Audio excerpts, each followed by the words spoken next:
71 TV নাম শুনছেন? 71 TV, 71 television নাম শুনেন নাই? এটার মালিক হচ্ছে মোজাম্মেল বাবু, নাম কিন্তু মুসলমানের। এই লোক একবার একটা জানাজায় উপস্থিত হয়েছে, হাত রেখেছে বাম, ডান হাতের উপর বাম হাত, মানে এভাবে রাখছে।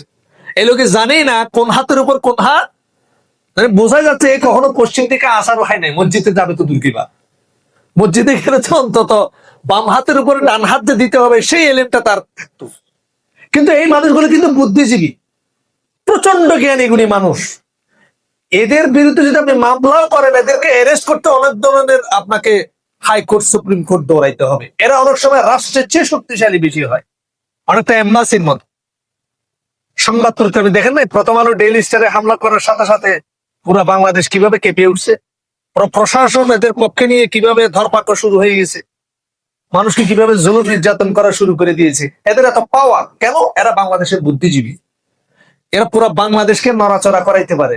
কিন্তু অবাক হয়ে যাবেন, আমরা যাদেরকে জ্ঞানী মানুষ বলছি, বুদ্ধিজীবী বলছি, যারা বুদ্ধিবৃত্তিক আমাদের চিন্তাধারাকে পরিবর্তন করে দিচ্ছে, এদের মধ্যে কোরআন হাদিসের ন্যূনতম কোনো জ্ঞান নাই। আরো অবাক করে